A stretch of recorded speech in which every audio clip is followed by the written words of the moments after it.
What's up guys, Kizzle here and welcome back to another episode of this Crystal Palace FIFA 16 career mode. Realistically then, our chances of qualifying for Europe are pretty much over after that last sort of late defeat to Newcastle at the end of the last episode, after we'd put ourselves in a really good position with wins over some very good sides and some good form in recent weeks. So bitterly disappointed with that. It's not mathematically impossible, so we do need to hope that Arsenal and Spurs both drop points in the last couple of games that we're going to play through in this episode. You can see we welcome Stoke City to Selhurst Park in the first of our remaining two games. This of course will be our last home game of the season, so we're looking to go off with a bang and hopefully a win to our name. You can see Andy Carroll starting up front for Stoke. He's a new signing for them of course, and he will be leading the line for them today. But in front of our home fans, our last showing, we want to really sign off with a win. But it's a very even opening sort of start to the game really. You can see chances here for Stoke. Somehow Andy Carroll missing pretty much an open goal as the ball was headed back across goal.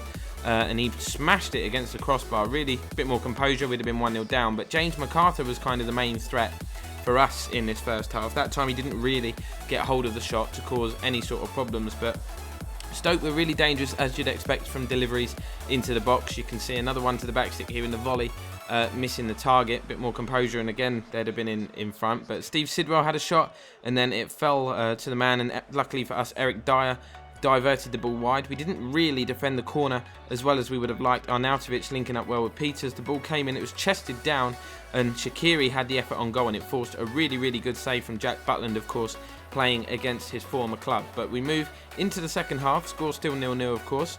Andy Carroll causing problems on the edge of the box, plays a really good ball through to Juve, and it's another good save from Jack Butland, who really was showing his worth. Of course, we've had a bit of friction between since he arrived really. McCarthy's stated that he's not happy with the amount of first team football he's getting, but obviously when Butland's in this kind of form, what can you do?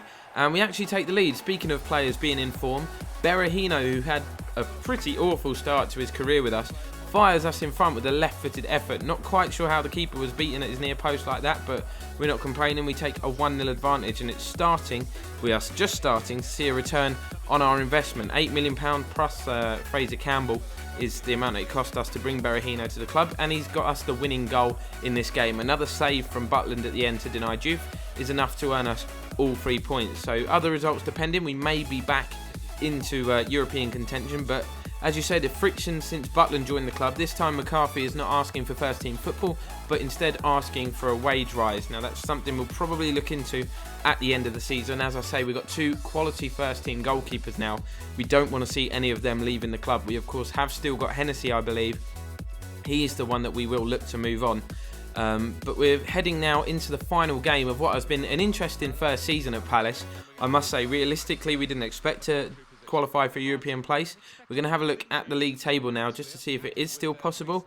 You can see we're down in 7th place. We need Manchester United and Tottenham both to lose, and then us to win by 2 goals in order to qualify. So extremely unlikely, but again, not impossible. We're taking on Southampton, so it's not going to be an easy game by any stretch of the imagination. You can see they've got Shane Long, Gaston Ramirez, Jay Rodriguez, Tadic in there, so some really talented players. This is our final lineup of the season. As you can see, Jamie Vardy coming in, Jason Punchin, Kennedy, Saha as well, who's been fairly disappointing. He had a decent start to the season, but his form kind of dropped off.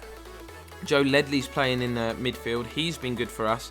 But the pleasing thing with this one is we really did end the season with a bang. We come flying out of the blocks. You can see Kennedy here in the opening couple of minutes going on a fantastic run and then hitting the post. Probably should have done better. And then still inside the opening 10 minutes, we create another chance here. This time it falls to Jamie Vardy, who slots it beautifully into the bottom corner past Stecklenburg to give us a 1-goal lead. So we're making sure we do our end of the bargain, do everything we can to try and qualify for Europe. It's just up to the other teams, but we're playing well. That's the most important thing to us. And Jamie Vardy, what a signing he has been. Just 1.3 million it cost him to join the club, and his goals have really helped keep us up there challenging for those top spots. But we still continue to come forward. You can see just over 15 minutes gone, we've had a whole range of chances. This time it's Kennedy who had a fantastic game, just as he did at Old Trafford, causing Southampton problems. They offered very little going forward. This was probably their best chance. It was a corner that was plucked out of the air from Jack Butland. Set pieces is where they really seem to hurt us. This time you can see Cedric, I think it was, who got the header in on goal, forcing Butland into a save to turn it behind for another corner. Southampton going to whip this one in. Hopefully we can defend it as well as we have the previous ones. Butland was actually beaten to the ball, but done enough to put the Southampton player, the attacker, off. I think it may have been Pella. Not too sure, but he headed off target. So into the half-time interval, we have a 1-goal advantage. So pleasing stuff as far as we're concerned. Just going to check on the other results, and you can see both Manchester United and Spurs are winning. So pretty much all hope of qualifying for Europe has now completely gone. So it's just a case of playing for pride, trying to do the best we can, signing off the season with a bang. We almost got lucky there. The shot from Ledley deflected into the path of Zaha. His header went wide, but we're making our final changes. It's Balassi and Sinkgraven coming on. Probably the final changes we're going to make this season. Southampton coming forward. They had again offered very little. That was probably as close as they come to breaching the defence, but they came forward once more, and again it was a header, this time from Yoshida. They'd pushed everybody forward.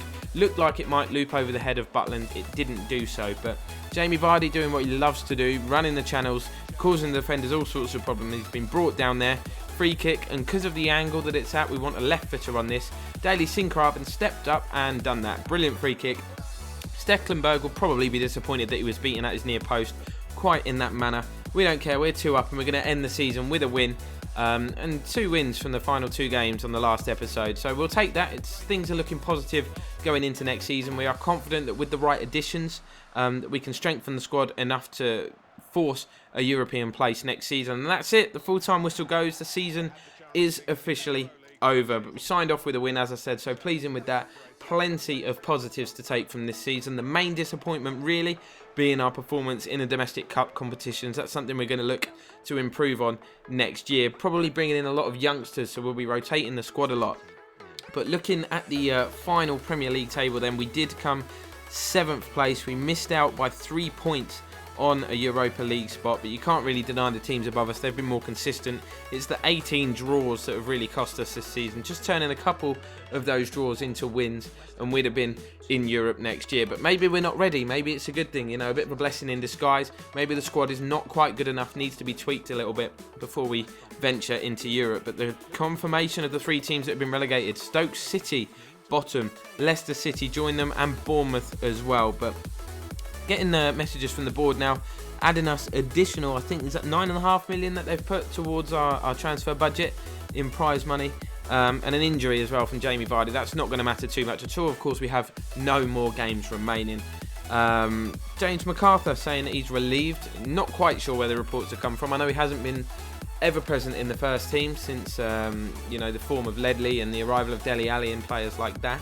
But he's relieved, and he's definitely a player that we want to keep hold of. He's got that experience. But we're going to look at the top scorers list on the Premier League. You can see our top scorer, Jamie Vardy, with 11 goals. I think he's somewhere down in 11th place on that list. Looking at the assist table then, disappointing not to see any of our boys on there. I thought there would at least be somebody, but we more than make up for it. Alex McCarthy, despite probably not playing many games in the second half of the season since Butland arrived in January, kept 12 clean sheets, which was more than any other goalkeeper, so we're really pleased with that.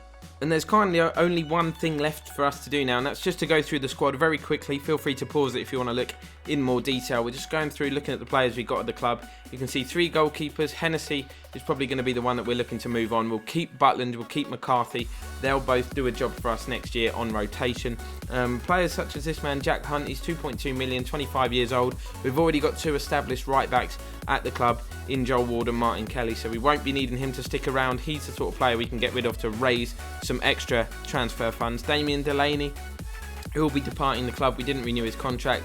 Same as Breda Hangeland and Patrick McCarthy, I do believe. If not, obviously Hangeland is in decline due to his age. He will be a player that we look to move on as well. Players like Ryan Innes, then we're not going to keep him around either. I don't really want to carry any dead weight. I would rather bring in my own younger players at 16, 17 years old. Probably going to get a youth scout, to be honest, and bring in players and train them up and help them grow and develop with the squad. But Christian Scales is another player that he's going to depart the club. Ezeki Friars will probably send out on loan.